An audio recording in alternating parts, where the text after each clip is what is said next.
If you're a Christian, if you've already been saved and forgiven, does it really matter whether or not you live a holy life? It really does matter. And this text in 1 Peter chapter 1 talks about just that. We're looking at this passage here in 1 Peter 1. But before we get into this, it's important that we remember a little bit about where we've been in the book so far. In verses 3 through 12, Peter has talked a lot about the incredible salvation that we have as Christians. He mentioned the word salvation 3 times. Salvation, salvation, salvation. And he described it with beautiful words. He said it's like an inheritance that's imperishable, undefiled, unfading, kept in heaven for you.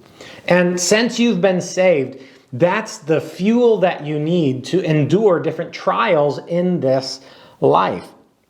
And in light of the fact that you've been saved, you need to live your life a certain way. And that's what Peter is going to talk about in our text today. He starts off this section with the word therefore. And it's kind of like, in light of the salvation that you have, here's how you should live. Let's take a look here at verse 13. In light of this salvation, there's really one main command here. Set your hope fully on the grace that will be brought to you at the revelation of Jesus Christ. Set your hope fully. I love this. It's like Peter is saying, put your complete hope. Don't put all your hope in this life. Instead, put your hope completely in the grace that is to come. It's going to be brought to you at the revelation of Jesus. Now, Jesus already came to earth once, but he's coming back. And when that happens again, we're going to experience this incredible grace, the full extent of our salvation. And so, because you have this incredible salvation, put all your eggs in that basket. Put your hope fully on the grace that is going to come. Then Peter makes 2 comments about how you do that. How do you put your hope in the grace that is to come? First, he says this, by preparing your mind for action. And I think it's kind of, it's apply the word by here. Set your hope fully on the grace to come. How? By preparing your minds for action. And second, by being sober-minded. By being sober-minded. I think about how back when I was in college, I used to prepare for a big test. I got to tell you, I would study in advance, and then the day of the test, I'd wake up early, I'd have a big cup of coffee, and I'd prepare my mind for action. I was sober-minded, I had a clear mind. I think that's kind of the idea. Someone paraphrased it this way, this preparing your mind for action as pull yourself together. I think that's a good way of saying it. Be sober-minded, be alert, and be attentive. Don't be a drowsy Christian. Have your mind ready for action. And the way that you do that is you set your hope not on the things of this life, but on the grace that's to come. So that's really the first thing here. In light of the incredible salvation that we have, put all your eggs in that basket.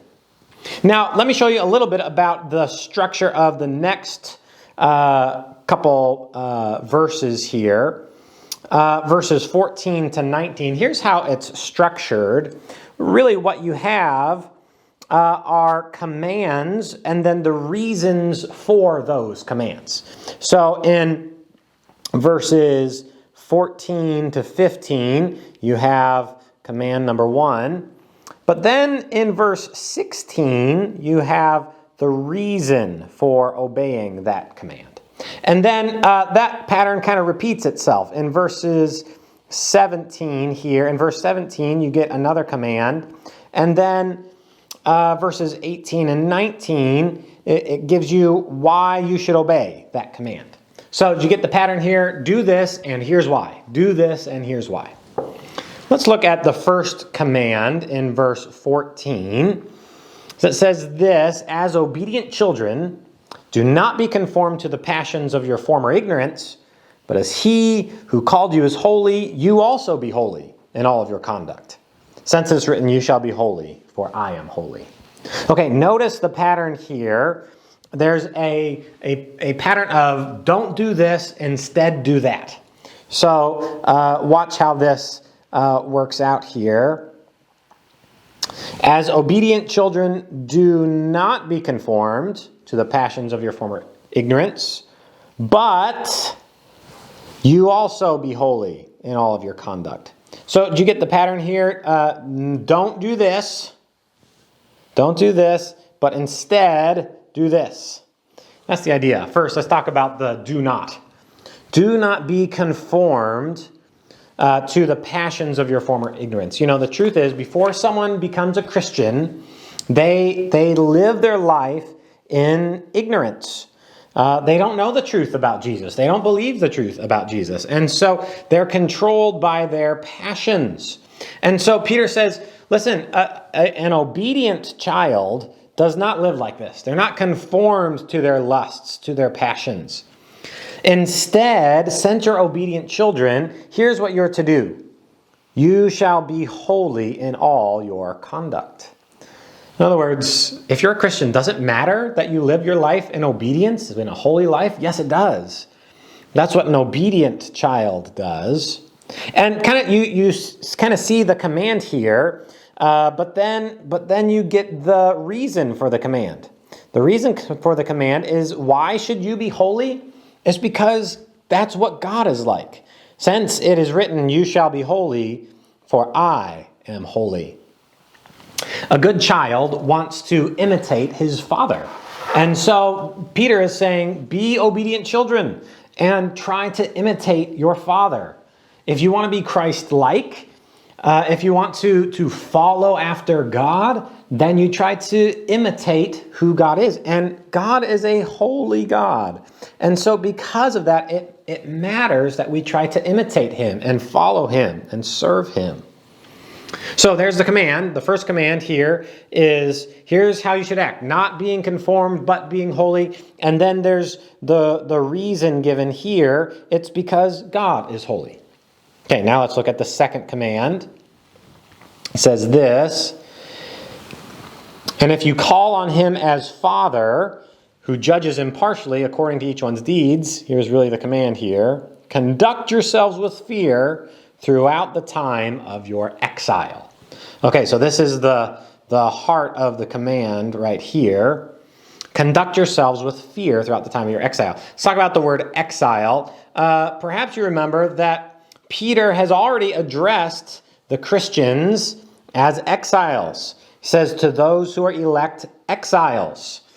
And really, what's the idea here? Well, the idea is that if you're a Christian, your citizenship is in heaven. And that makes you an exile while you're on earth. And so while you're in exile, while you're on earth, you should conduct yourselves with fear. Now, fear, I didn't think we were supposed to be afraid. Why should we live our lives in fear while we are in exile on earth? Well, I think the first part of verse 17 helps us with this. It says, if you call on him as Father, who judges impartially according to each one's deeds, conduct yourselves with fear. Who are we to fear? We're to fear the judge. We're to fear the judge. We're to live in respect of the judge. It would be wrong for a Christian to have this kind of attitude. Listen, I'm a Christian. I'm forgiven. At the end of the day, it doesn't really matter how I live my life. That's not to live in fear and respect of the judge. A Christian, listen, the day will come when you will still stand before the judge, and this judge doesn't play favorites. He is impartial. And so while we live as exiles, here's the command, conduct yourselves with fear. Now, one reason, I think, is that God is the judge, but really the next reason is given here in verses 18 and 19. Let me read it. Why conduct yourselves with fear? Knowing that you were ransomed from the futile ways inherited from your forefathers, not with perishable things such as gold or silver, but with the precious blood of Christ, like that of a lamb without blemish or spot. Why conduct yourself with fear before God? It's because your salvation had an extremely high price tag. The currency that was used to purchase your salvation was the most precious currency that exists. I love how Peter describes it here. He's saying it's not like that worthless stuff like silver or gold. Man, that just perishes. Says you weren't purchased, you weren't ransomed with perishable currency. Instead, the reason you should conduct yourself with fear is that you were purchased with the precious blood of Christ, like that of a lamb without blemish or spot. And this just makes us kind of stop here and go, wow, what a thought that Jesus died on the cross for me. He shed his blood for me, the most precious currency that exists. And so knowing that, since I know that, that makes me want to conduct myself with a certain fear of the Lord. Okay, now, while Peter is on the topic of Christ, while he's on the topic of Christ's blood, he's going to make another comment about Jesus. And that's what he does here in verse 20. He's going to make some comments about Jesus and his work here on the cross. Draw a little cross here. He, that is Jesus, he was foreknown before the foundation of the world. Jesus, he was foreknown. Now, listen, this word foreknown is important. We talked about this earlier, but the idea of being foreknown, it has more than just the idea that God knew in advance. It also has the idea that God planned in advance. We already saw this here in 1 Peter. Let's go back to verse 2, where it talks about how we were elect according to the foreknowledge of God the Father. And so, remember, that has the idea. It's not that just God knew that we would be elect. He had some planning that had to do with this. The similar idea is going on here in verse 20. It's not just that that God foreknew. It's not just that God knew in advance that Jesus would die on the cross. It's that this was part of the plan. In other words, the plan for Jesus to die on the cross was known before the foundation of the world and planned before the foundation of the world. It's just that in the last times, it was made manifest. This whole plan of Jesus dying on the cross for sins, it became manifest to Christians. Now, Christians here, Peter's going to make a little comment about Christians, and that's where we'll end our text today. Here's a comment about Christians. We are those who are believers in God. Now, should we really be confident in this God? What reason do we have to have real confidence and faith in God? Well, a couple things.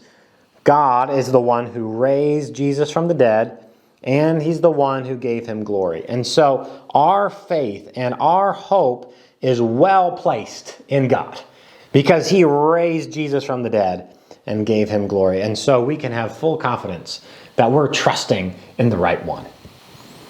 All right, that's our text for this time. Thank you guys so much for joining us, and we will see you again next time.